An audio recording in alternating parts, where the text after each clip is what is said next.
Hello दोस्तों, आपका स्वागत है हमारे यूट्यूब चैनल मिशन विद्या पे। जैसा कि आप लोग पढ़ रहे थे केमिकल रिएक्शन, आपने हमारे प्रीवियस वीडियो में देखा कि जुड़ना, टूटना, उसके बाद पुनः जुड़ना, उसी से हमारा बनता है केमिकल रिएक्शन। लेकिन केमिकल रिएक्शन क्या वही जुड़ना, टूटना और फिर जुड़ जाना से हो जाएगा? That's impossible. उसके लिए सबसे पहले हमें आवश्यक है वैलेंसी, यानी जो हमारा केमिकल रिएक्शन है, अगर हमें उसको जानना है अच्छे ढंग से, तो केमिकल रिएक्शन को अच्छे प्रकार से भली बात से जानने के लिए हमको बैलेंस, दो चीजें पता होनी चाहिए। पहली है वैलेंसी, आपको वैलेंसी पता होना चाहिए। दूसरा है आपका आयन, वैलेंसी कह लें या हम उसी को बोल सकते हैं ऑक्सीडेशन नंबर। चाहे वैलेंसी कहें चाहे ऑक्सीडेशन नंबर कहें, थोड़ा सा डिफरेंस है वैलेंसी और ऑक्सीडेशन नंबर में, आगे हम इसको क्लियर करेंगे। और या तो हमें दूसरा जो सबसे इम्पोर्टेंट, मोस्ट इम्पोर्टेंट है, वो है हमें आयन, या तो हमें आयन के बारे में पता होनी चाहिए। अब हम वैलेंसी क्या है, आइए थोड़ा सा जान लेते हैं। इसको हम प्रीवियस वीडियो में देंगे कि वैलेंसी क्या है, आयंस एक्चुअली में होते क्या हैं, एटॉमिक नंबर क्या है, एटॉमिक मास क्या है, एसिडिटी क्या है, एटॉमिसिटी क्या है, ये सारी चीजें हम जानेंगे अपने प्रीवियस वीडियो में। तो वैलेंसी, एक्चुअली में वैलेंसी मीन्स होता है, वैलेंसी को सबसे पहले लुईस सर ने डिस्कवर किया था 1916 में। 1916 में वैलेंसी की खोज किसने की थी? लुईस ने। उनके अकॉर्डिंग अगर देखा जाए, अकॉर्डिंग डिफिनेशन, वैलेंसी क्या होते हैं? The combination ability of atoms, यानी किसी भी परमाणुओं की संयोग करने की जो क्षमता है, वही क्या है? वैलेंसी। इसके बाद फिर तमाम प्रकार की थ्योरी आई, बोर बड़ी योजना आई, जिनके अकॉर्डिंग ये कहा गया कि जो अंतिम कोष है किसी भी इलेक्ट्रॉन में, उसमें जितने नंबर ऑफ इलेक्ट्रॉन होंगे वही उनकी क्या होगी? वैलेंसी। तो चलिए वैलेंसी, या तो हमें वैलेंसी पता होनी चाहिए, वैलेंसी से आता है कि ऑक्सीडेशन नंबर। अगर वो नहीं पता है तो दूसरा जो सबसे इंपॉर्टेंट है वो क्या है? आयन। अब आयन क्या?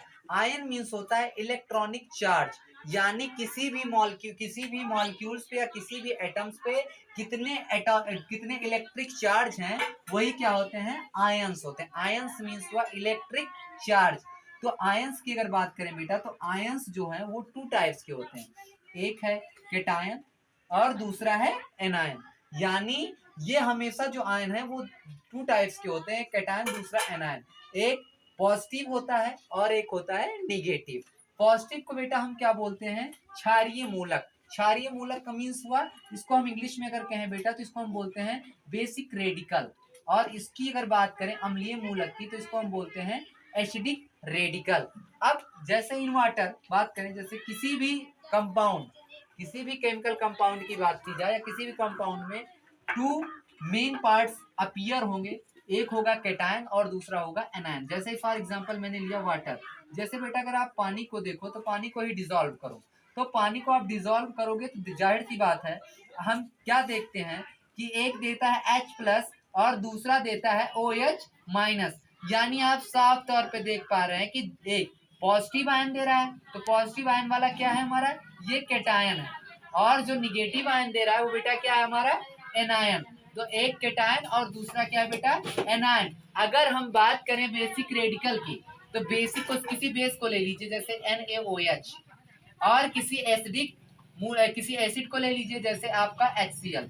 तो अगर बेटा हम बात करें NaOH, तो NaOH को देखते हैं कि NaH यानी बेसिक रेडिकल मीन्स NaOH को अगर हम डिस्ट्रॉय करें, तोड़ें, तो हम क्या पाते हैं कि NaOH Na+OH- यानी केटायन। यानी हम कह सकते हैं कि क्षारीय मूलक एक ऐसे मूलक होते हैं। तो हम बात करते हैं बेटा NaOH की, यानी ये एक आपका ये क्षार है। तो अगर हम इसको डिसॉल्व कर रहे हैं तो ये दो आयनों में टूट रहा है, एक हो रहा है केटायन, दूसरा हो रहा है एनायन। यानी हम कह सकते हैं कि ऐसे मूलक जो पॉजिटिव बनाते हैं, यानी केटायन देते हैं, ऐसे मूलक जो धनायन बनाने की प्रवृत्ति रखते हैं, उन्हीं को हम बेटा क्या बोलते हैं? बेसिक रेडिकल, यानी उन्हीं को बोलते हैं क्षारीय मूलक। यानी ये हमेशा अपने से क्या करेंगे?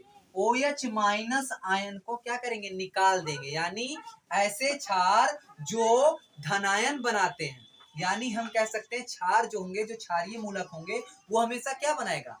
हमेशा पॉजिटिव आयन देगा। देखिए आप देख सकते हैं कि ये NaOH, इसको डिसॉल्व किया गया तो अपने से क्या करेगा? OH को रिमूव कर देगा और बचाएगा क्या?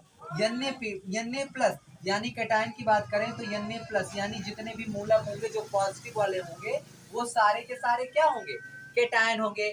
Na प्लस हो गया, Fe प्लस हो गया, Cu प्लस 2 हो गया।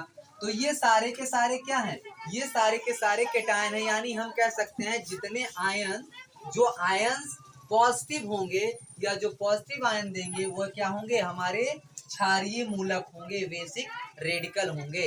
अगर बात की जाए एनायन की, तो एनायन मीन्स होता है, जैसे सपोज करिए आप एनायन को देखेंगे तो एनायन मीन्स जैसे कोई आप एसिड ले लीजिए HCl, जब HCl को डिसॉल्व करेंगे, तोड़ेंगे तो किन पार्टों में टूटेगा, H प्लस Cl माइनस। यानी हम कह सकते हैं कि ऐसे मूलक, अम्लीय मूलक की अगर डिफिनेशन देखें बेटा तो ऐसे मूलक जो डिसॉल्व होकर H प्लस आयनों को त्याग कर ऋण आयन बनाने की प्रवृत्ति रखते हैं, Cl माइनस। जैसे अगर हम बात करें एसिडिक रेडिकल की बात करें तो एसिडिक रेडिकल मीन्स क्या हुआ बेटा कि अगर हम इनमें H प्लस जोड़ दें तो H प्लस अगर आयन जुड़ रहे हैं, जुड़ने के बाद जब अम्ल बन जाए तो हमारा क्या होगा, एसिडिक रेडिकल होगा या एसिडिक होगा।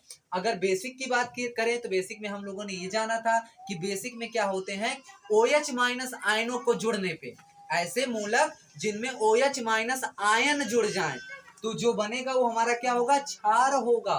और लेकिन अम्ल में क्या हो कि अगर हम किसी निगेटिव वाले के साथ अगर हम हाइड्रोजन प्लस आयनों को ऐड कर दें तो उनसे जो बनेगा वो हमारा क्या होगा, वो हमारा एसिड होगा, वो हमारा अम्ल होगा। तो जैसे फॉर एग्जांपल Cl माइनस हो गया, आपका क्लोरीन माइनस है, आपके नाइट्रेट माइनस है, नाइट्राइट माइनस है।